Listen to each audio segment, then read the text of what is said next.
is Motivation. I'm Lori Joy Kingwell. And I'm Krissy Vann. We're two dreamers on two wheels inspired by our community. And celebrating the voices we're just lucky enough to discover along the ride. So if not already, like, subscribe, follow along, do what you gotta do to not miss an episode. Hey, it's Krissy at the Motivation Podcast. First of all, before we even get in it today, I just want to personally say a massive thank you and all the gratitude from Lori and I that you are part of this community. At this point now, we've been keeping this up since 2021 and gone through such a ride of life and shared it very publicly and had many from our community come on here as well and just be so real. And that really is the essence of what we have found in the Moto community and definitely the essence of motivation.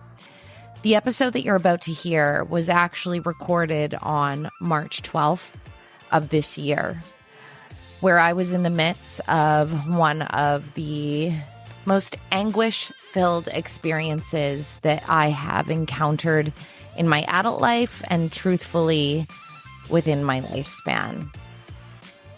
We kept this episode raw, unfiltered, and unedited. We had no intentions of recording, and you'll learn this in the beginning, the episode that you're actually about to hear, but I myself am glad that this time in my life was documented. I actually wasn't ready to listen back to this until quite recently. Before we get to it as well, I just want to really acknowledge that the thing that we hear all the time, you never know what somebody is going through. There is such an importance of reaching out to those you love, especially from a mental health perspective. And I'm sure that we will have episodes that follow in the future when I can share more. But in the interim, just check on your people. Without further ado, this is the Motivation. I don't know if we can take it quite there again. Oh, we totally can. I have so much faith. It was so good. I'm way too light though now. I can't lead in. I'll take you down. Okay. I'll take you down. Okay, we're gonna lead with all the honesty here now, because now we gotta lead. Okay, here's the thing, people. This sounds like it's gonna be a light conversation the way we've now giggled. It's not. But Not I even can't close. Stop laughing. No, we can't stop. We've just let in to one of the most vulnerable conversations by a landslide that Krissy will ever have on here. Hopefully this will be one of the hardest conversations, and that it doesn't get harder down the road, but life is wild. Now, why we're giggling a little bit is we've gone into this, like, the deepest of emotions and thoughts and feelings about what's taking place in Krissy's life in real time right now, that she's being so insanely courageous for even sharing. Now, we have talked in depth now to you, which we thought was to you. It turns out to just the two of us within our cameras, because it wasn't recording. And the note in which we realized we weren't recording, which also makes it so ridiculous, is me describing an adult cannonballing into the pool while we cried in a sauna. Okay? Now that we So this is why you're going to be very confused as to the hard left we're about to take from this moment. But we're taking the hard left now. And and also we were supposed to be recording and interviewing someone, and the power went out where they live.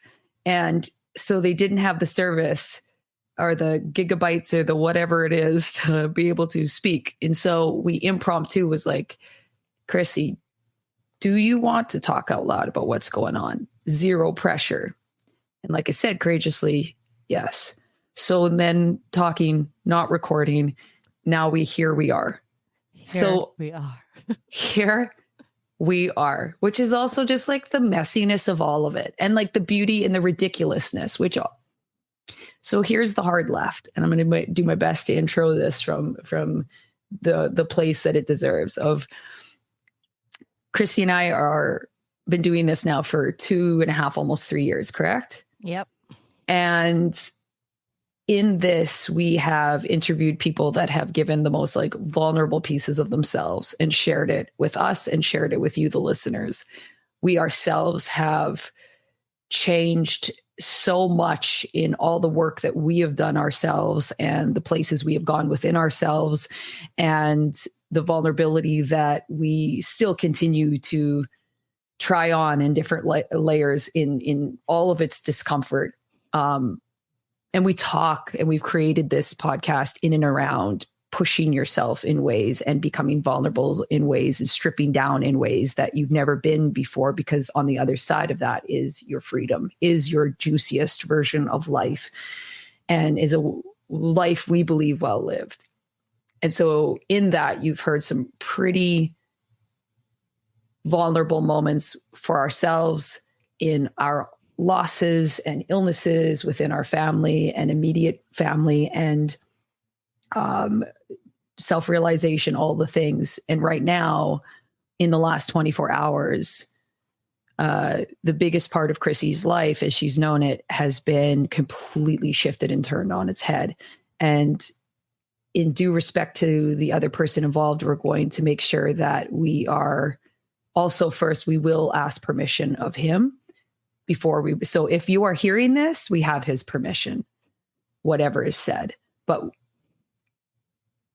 Krissy is open to sharing what's taken place, like I said, in the last 24 hours, and why everything that we speak to in all of our episodes has allowed her to have this like life-altering experience in a way that is exceptionally different than what it would have been a couple of years ago for her experience, and the clarity within it, or in even the complete muddiness of it all, but why it's all worth it and what her honest experience is in this moment in time.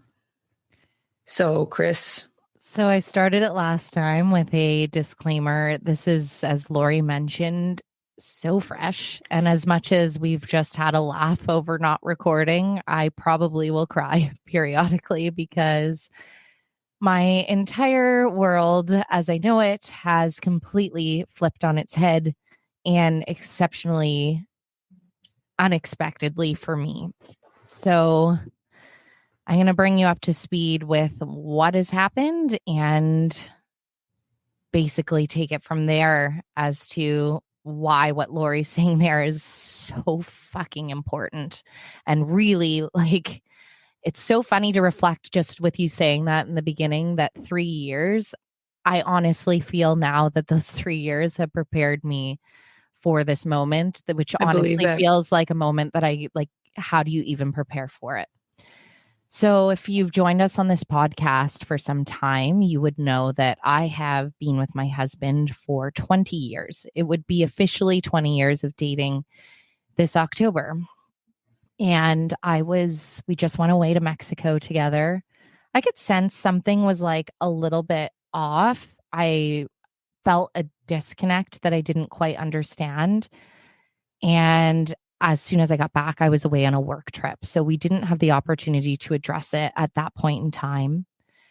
And as I now yesterday had the opportunity, and we sat down, and from your person, I heard probably the most, I mean, Laura and I spoke about it being like, it's one of our biggest fears realized, quite honestly.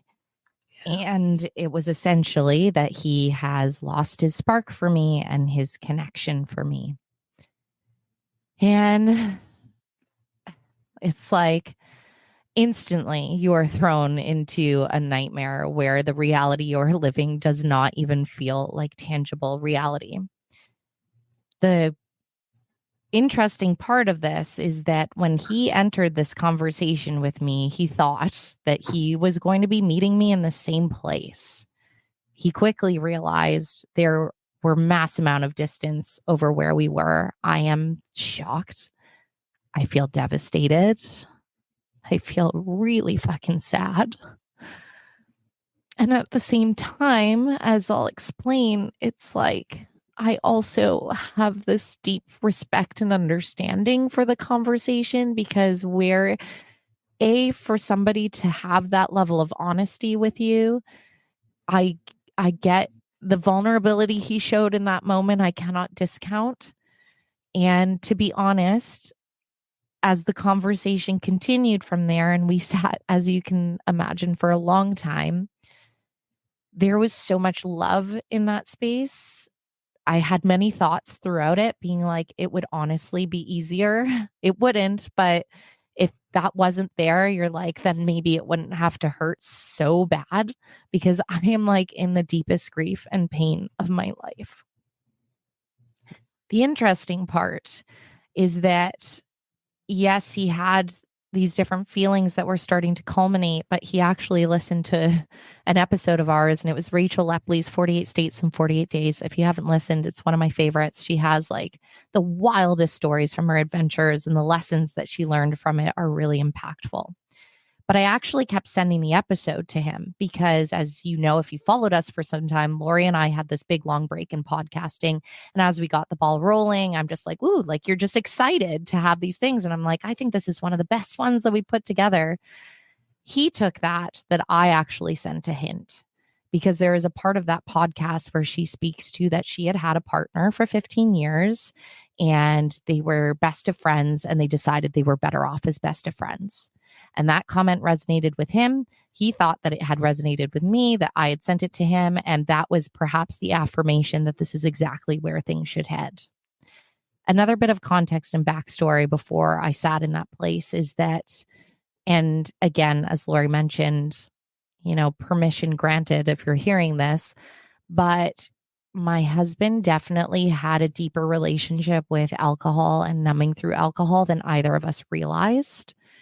And it's interesting to me because you've heard me spoke about addiction and the fact that it's in our families. And I'm not sure if it's because it pales in contrast to the deep bottoms that I've seen, but there was definitely something there that I, as somebody that touts being hyper aware in life and this, that, and the other, completely discounted and didn't really look at. There were certainly, it would come up from time to time, but more not out of the level of concern that I think it needed to be addressed with. Hindsight's 2020. But an exceptionally proud moment for me toward him was around September, and it was late September after his 40th birthday. He had several health scares. Many people do sober October. He decided, like, nope, end of September, I'm going to hop on this train already. And he noticed, number one, it was a lot harder to stop than he realized, which subsequently brought his attention to, there's something here that's not okay. And the part where my pride comes for him is that he was like, I'm willing to do something about that. And he had a very long run of sobriety. And even to this point, yes, he's had drinks, but it's certainly not to the magnitude level, nor being utilized as a tool in the same way.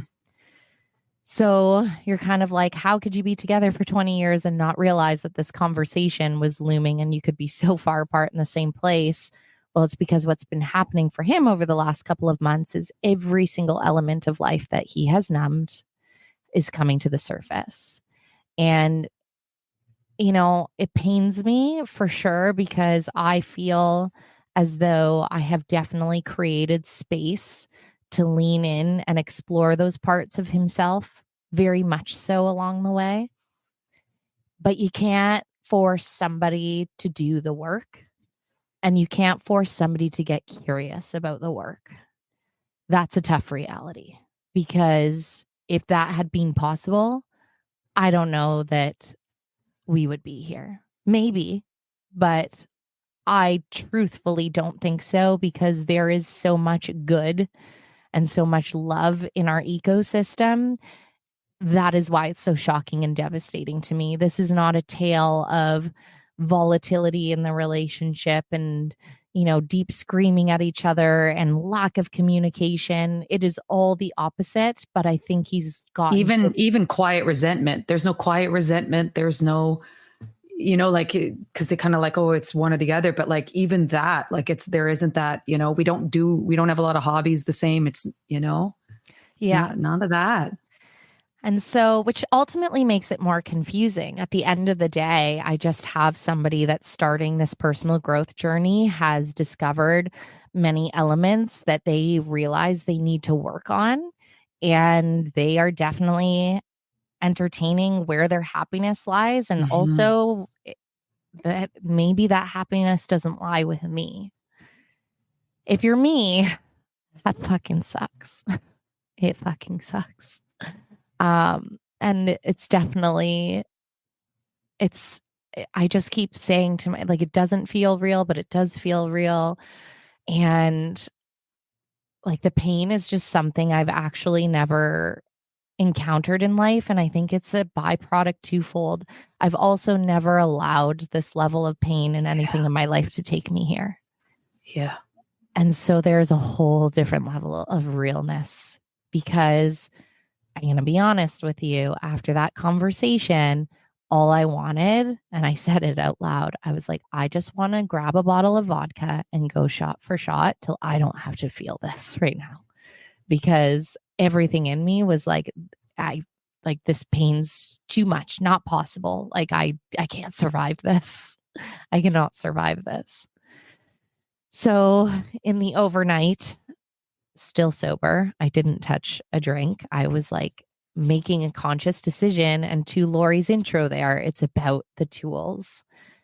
And I was like, the only way through this is through this. And I don't know what the fuck this looks like. I'm joining you 24 hours later, so I really don't know what the fuck this looks like.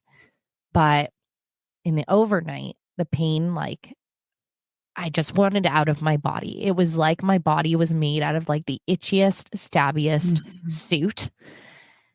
And you don't know what to do with yourself. I was like not dry sobbing. They were wet sobs.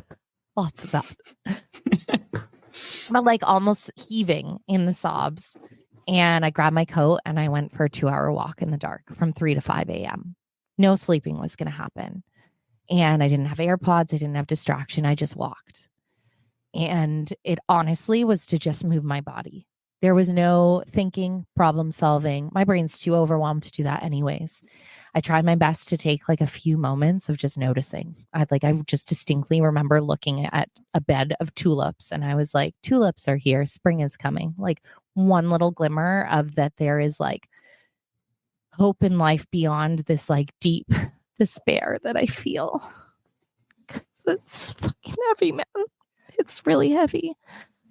Fast forward to the next morning, and I had already reached out to 2 of my friends that I deeply trust and love, which also wouldn't be true to form for me not that long ago. I would have buried and hid I would have put on the song and dance of a lifetime so no one knew just how broken my world had become.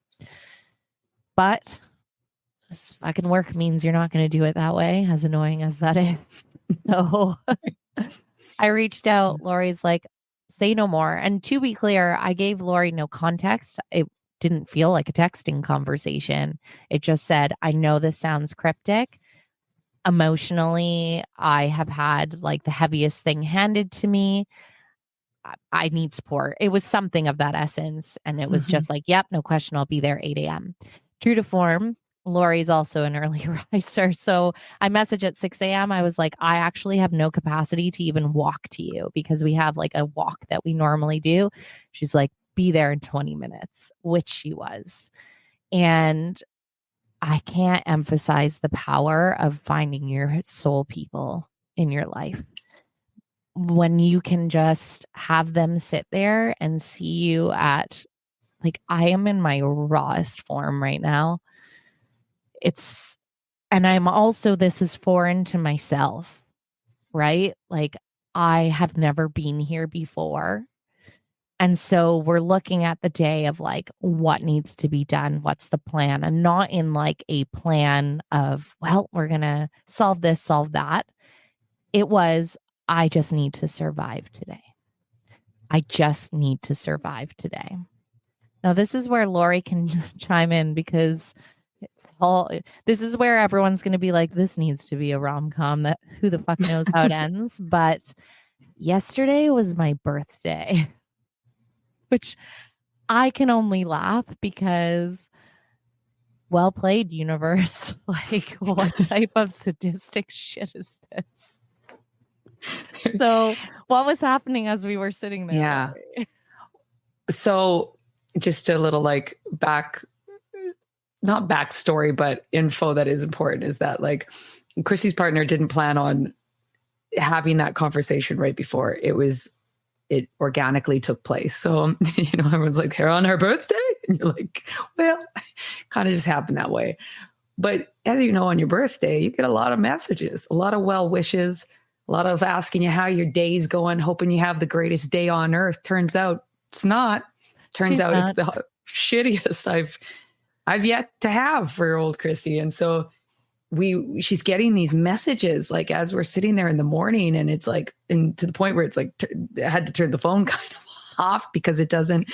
And so Krissy, throughout the day after I headed back home, would send me, a screenshot of a message that would come in and be like, how are you spending your birthday? ? And she'd be like, wrapped up on a bath mat, cried my eyes out. Thanks so much. Hope you're, like just their little replies. And it was just because I think it's we spoke to this of like,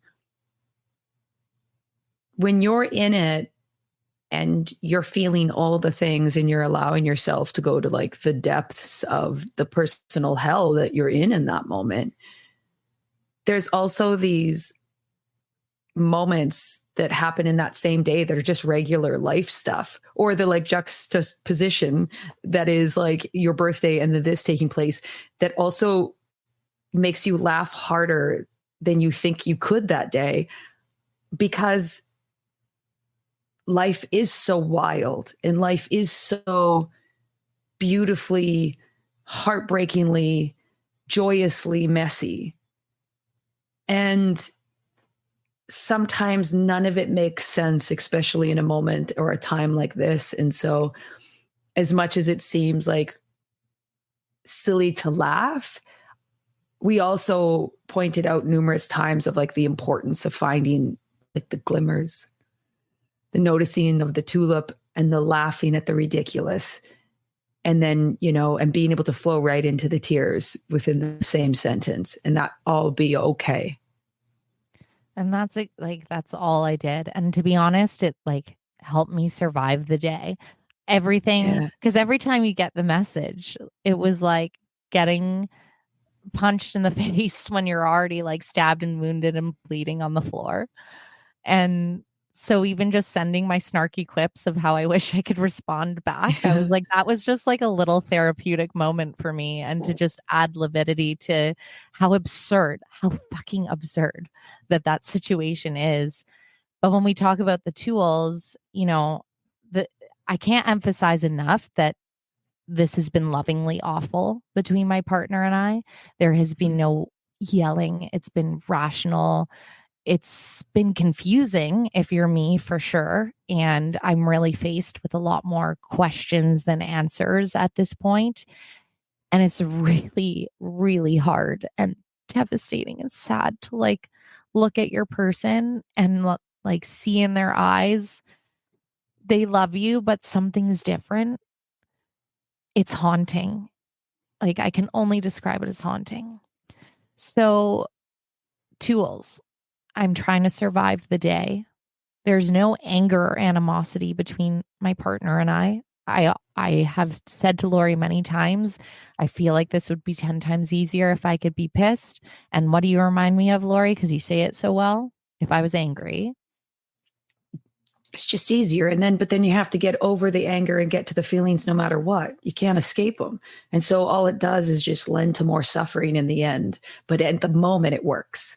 In the moment it works because it feels like you can hyper focus on the one emotion of anger. Because when the anger goes away, you're left with this complete like array where you don't even know where to focus. But eventually that anger dissipates and you're left with this no matter what. Yeah. And it's like we say all the time, I keep repeating it to myself too. The only way through it is through it. And if I know anything from anyone that's ever joined us here, I'm like, I don't need to feel this awful forever. But like right now, I like don't know how that other side exists. But also I'm like, it does exist. And I said it to Lori many times when I was sitting here. I'm like, I just have to trust. I have to trust. And it's putting that faith. I have all the evidence of the world in my life that when you like lean in and just trust, and it's like the knowing of how we talk about like that life isn't just the up, right?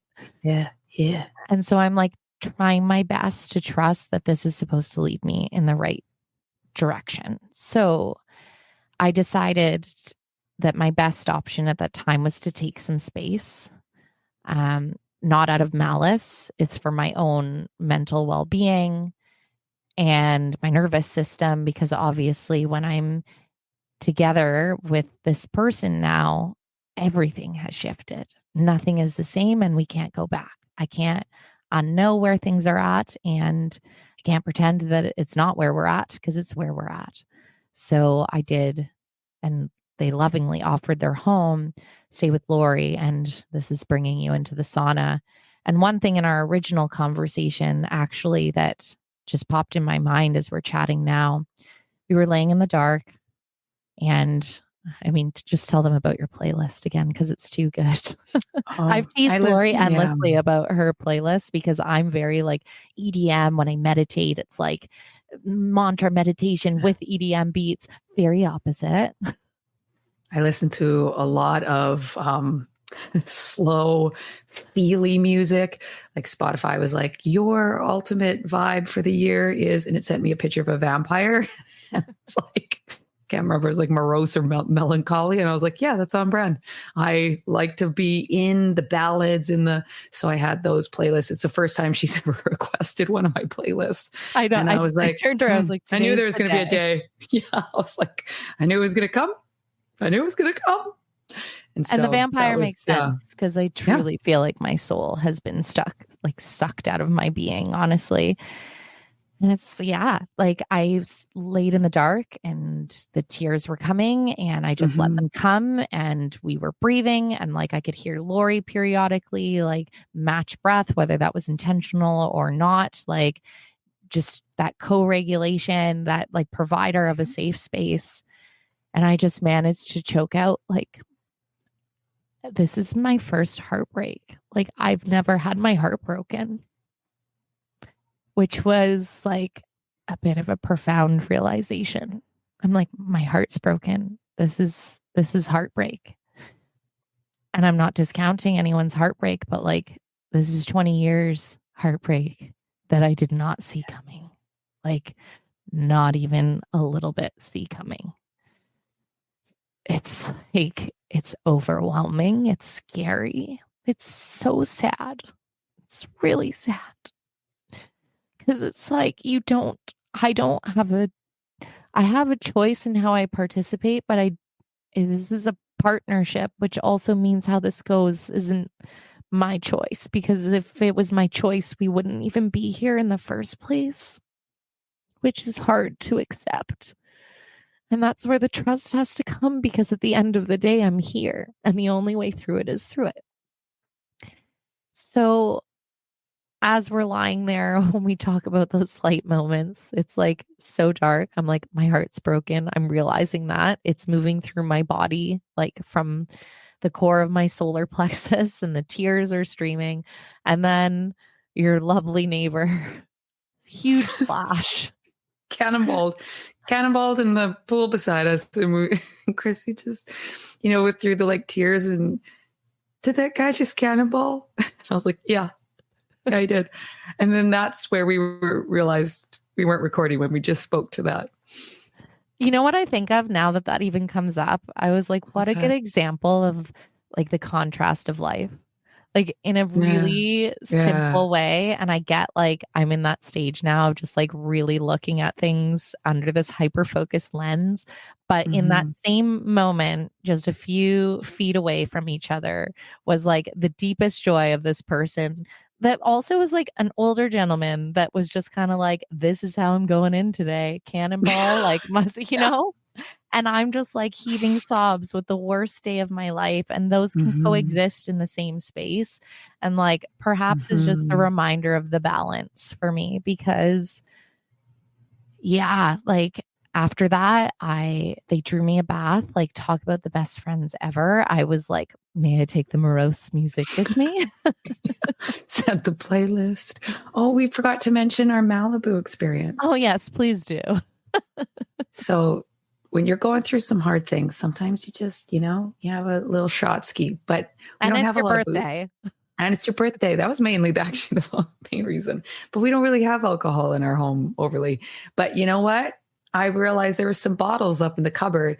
And so I let her know we were going to get the good stuff. So as I dusted off my bottle of Malibu, there was so much dust. So much dust. And like, to be fair, she pulled it out and it was so funny that that's what came out of the shelf. I was drinking water at the same time and basically drowned myself in her kitchen. Like one of those where the water goes in so deep that when it comes out, it's because you've choked and it came up your windpipe. Like, especially like, let me get the good stuff. Oh, good. We've got the good stuff. And then Malibu comes out. Covered in dust. Like covered in dust.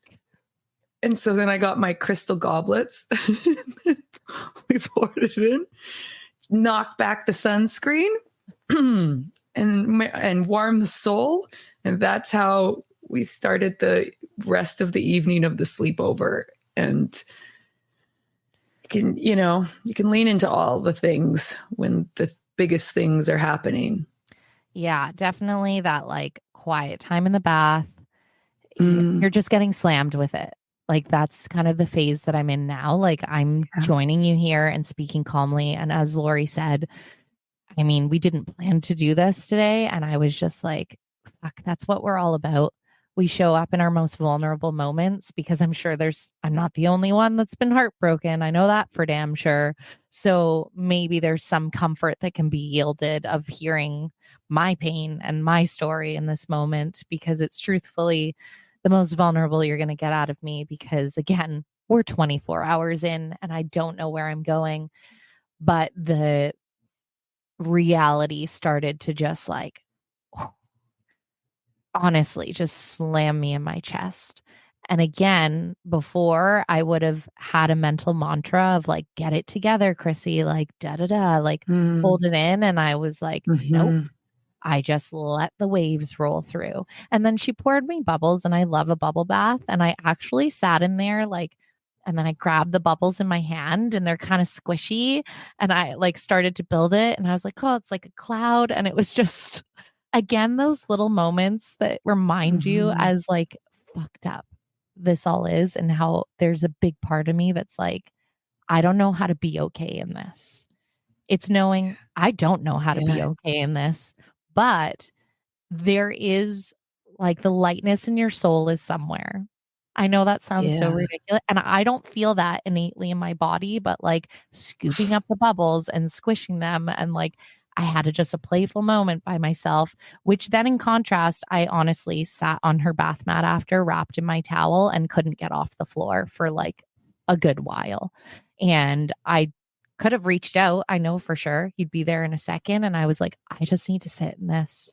I do. Yeah. And at this point, I'd been up for about 35 hours. Like I haven't slept, like thanks to them. They were the first meal I had. Like I am truly in the thick of it. But here's the long-winded tale of honesty here. I know from this point, I can only manage or invite in my life what is going to help me move through this. Like that's the thing I know I need to do. So I have a personal counseling appointment therapy. We know I love that. Every single, Yeah. honestly, this poor woman, to give you some backstory, I, as you know, didn't like therapy so foreign to me. I just started within the last year and I have not been consistent because I hate it. And so, which is the opposite of what you should do because it's like, it's what you need. After every session, she's always like, "How was that for you?" I was like, "I absolutely hated our time together. Thank you so much." And we have a laugh because it's true. But because of my inconsistency, I've normally called upon it when something's blown up in my life. And if you followed over the last year, I mean, I had a panic attack last August. My family issues with addiction reached insane heights. My husband had melanoma, skin cancer, which we didn't know for a while, the uncertainties over where that had traveled in the body. So there was some shit for sure. And every time I see her, it's like this new implosion in my life. And so I feel like I'm going to go there on Thursday being like, you'll never believe what's come. Especially because honestly, probably what I talked about most in therapy was like my relationship, and Gav was my rock and so solid. And like never would I have ever imagined. I still don't like, it's like that. I know it's happening, but it feels disbelief. It's just your brain doesn't, my brain and my body don't want it to be true.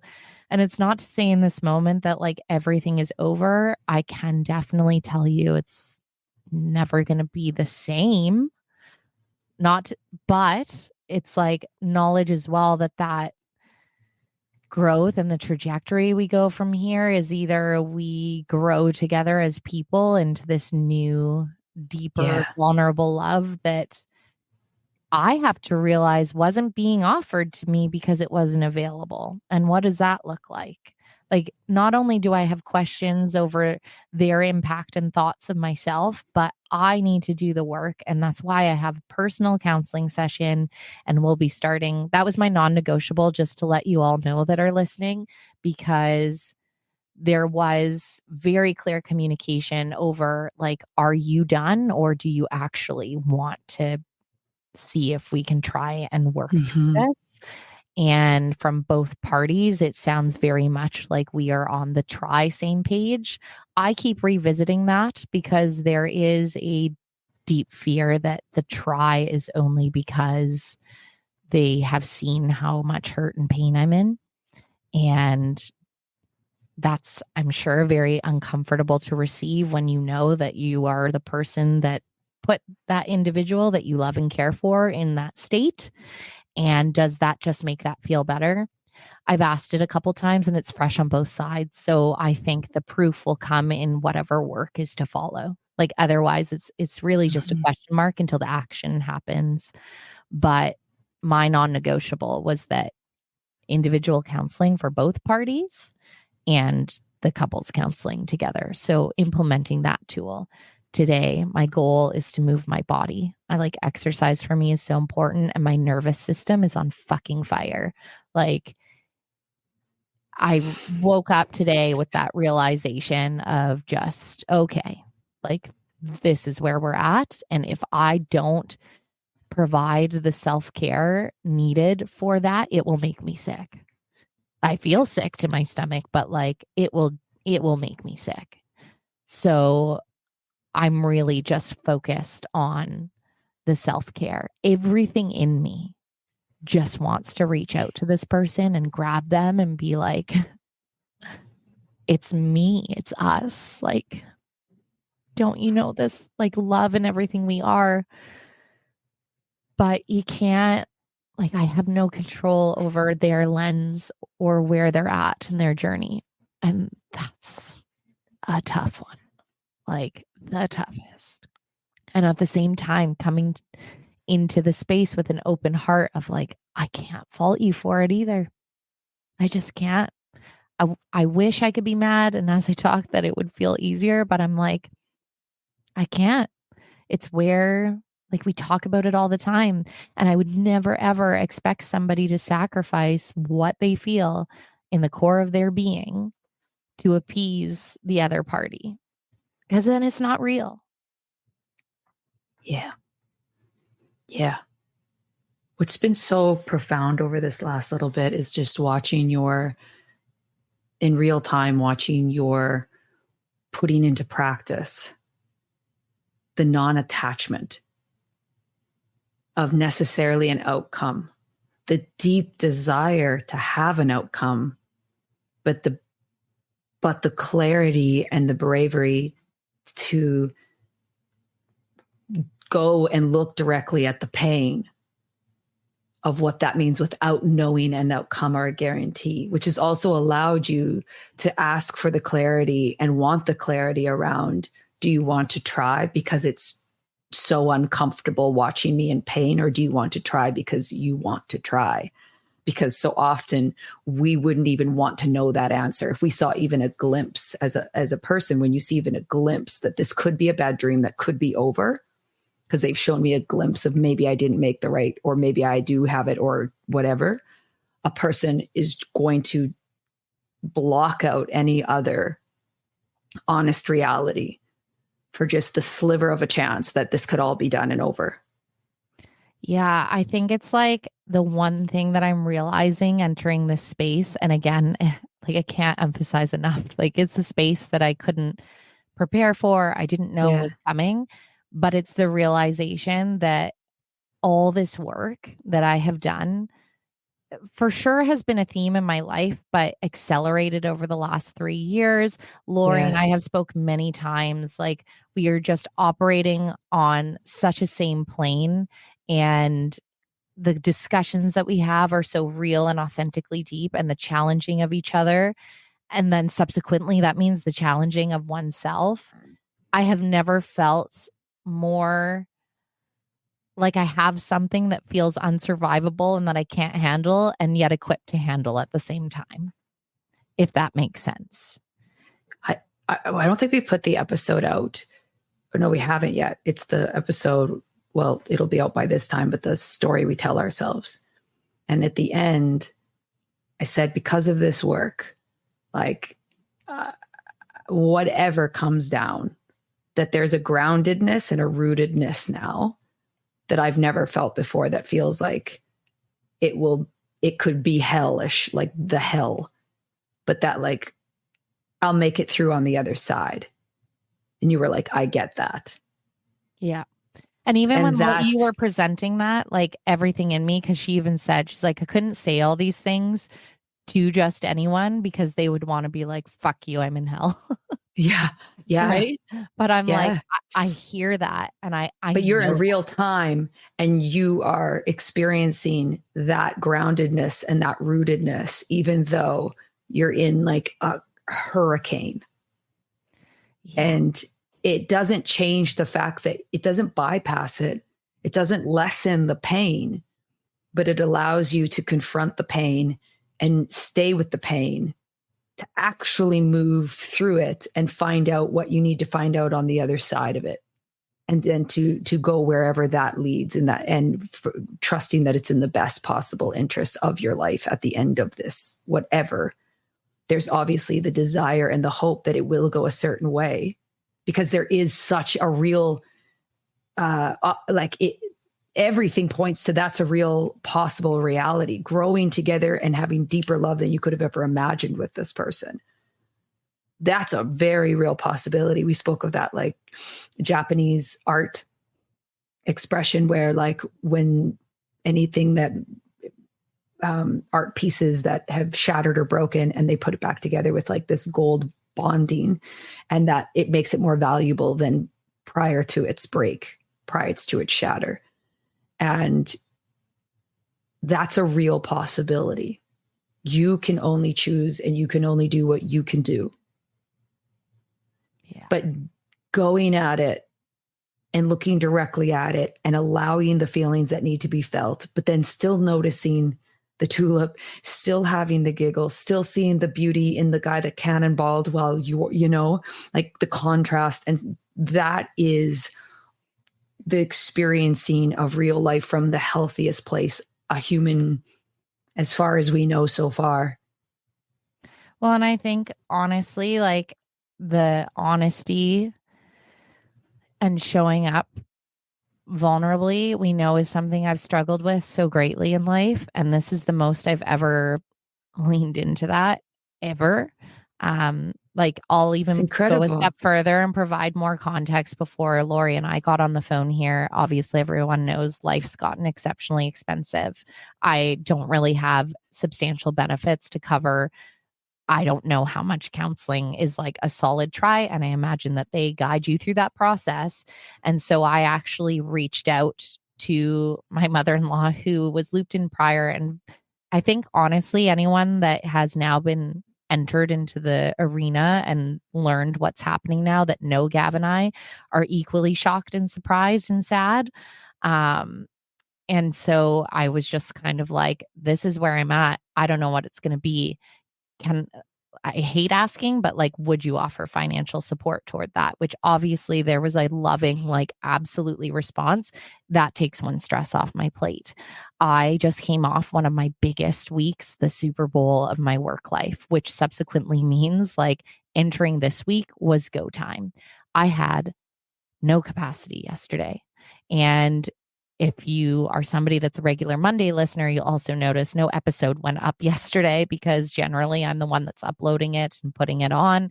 And it's like every function in my body, aside from surviving, was not functioning and not an option. But then there was stress there because I do care about my working life. I have been on a motherfucking roll that I'm very proud of. And at the end of the day, I don't have a team to fall back on. And I had a very raw and honest conversation with my business partner, who luckily, when you talk about people placed in your life because they're meant to be there, shining example. Their first question to me, how can I help you? What do you need? Are you safe? Do you need a place to stay that feels safe or just to have space? Like, there is so much value because initially I was like, how wild that I've landed there. And Lori pointed back to me, but you've cultivated that. And I think I'm still digesting that comment. But I'm like, I can understand the truth within that. And it's so easy to feel like, when you're faced with somebody that you love that deeply, that again, I know that there's love, but there's a shift that they might not necessarily want you, is the best way that I can put it. And it could really battle your sense of like, why am I not enough? But it's like, this is where it's important to be vulnerable and realize that sometimes these things are simply just not about you. Yeah. And it's hard to accept, and I'm not there yet. Because again, I feel like there's so many things that could have happened to not put us here. But it's like doing the work to know, like, when you're receiving and like completely shook and your world rocked over something like this, like, it's also the other soul person's journey. And how that's written, characters may interchange, develop in different ways. Like, you don't necessarily dictate or control that, but that doesn't mean that you are not a person of value, Because, like, that's definitely, it's a hurtful thing to hear. And I think I've been really working and genuine about, like, I don't feel that way. I wish things were so different, but like, I don't think it's something that I'm receiving in like my enoughness or value in the world. And I don't think that if I hadn't been rooted and on stable ground, like if I was not in that place and hadn't done the work or the tools, that not only would I be so broken like I am right now, because I am shattered. My world is shattered. Like, there's so much love that I don't know how to apply or do with now. But like, I, as like my core being, it's like the knowing that that can't be broken, like what that looks like is up to me. And it's about holding on to and actually leaning into all those tools. And like, I know that leaning in to and like feeling all of this pain, which is just like insurmountable, actually translates to a fuller me on the other side, not a broken me. And I think if I can keep mentally holding on to that, that is how I will survive today. And tomorrow I will start the new challenge of surviving that day. But I'm like, the trust and holding on to that knowledge is really like all I can do. And it's also everything. Yeah, it is, my love. Yeah.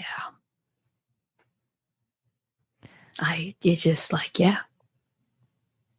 I think, honestly, I know we do. I'm going to give you a morose one. Motivation, maintenance. That's the violin, the morose violin. Show up for yourself. Show up for yourself. If you are not in a place that you can actually authentically show up for yourself, I know we talk about it all the time, start the work, because I get it's terrifying to be vulnerable.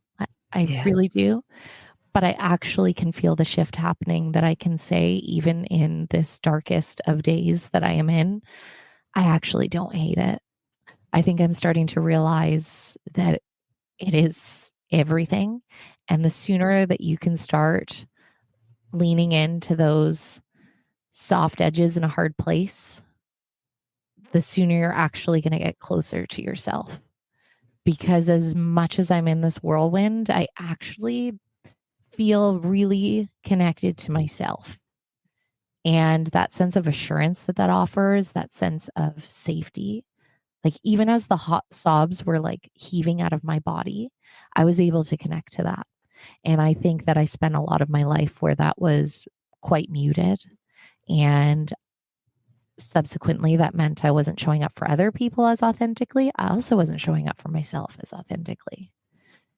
And so that would be my actionable tool of getting so damn curious over what's under that lid, because it's twofold. I'm now in a situation with my soul person who is just lifting that lid. And the unfortunate and the sad part is that there is a gap over where that work began. And I think that's going to be a lot of what unfolds over the next little while, of how curious are they going to get? How hard are they going to lean? And if they don't, I mean, now I'm just leaning even deeper. That creates more space. And I can't tell you in this moment what that means or how our hearts will feel. But I do know that there's going to come a point that my non-negotiable will also be, I won't be able to be eye to eye with somebody that can't meet me in that place, you know? And that's kind of my advice in this moment, is that, because I'm actually just realized my body language, I'm gripping onto my chair, which I've never sat this way before. I'm actually like holding on to the seat for like really tightly. My hands are. Wow, you are in a roller coaster right now. So right. Makes sense. Yeah. My body is just like, I just need to hold on to something. But it's like, I think Anchored. that's where my deep rootedness and like being anchored to that part of myself. So get curious about that as soon as you can, because the lack thereof, if you're in that space, is not doing you any favors in all the capacities of your life. And I've had to learn that a little bit the hard way. And now I'm about to witness somebody that's going to be probably hard and fast learning the hard realities of that in real time. And I'm in a space where that's survive the day and also showing up with an open heart, because there is a battle internally that just wants to shut it down so I feel no pain. And I know that's not the path.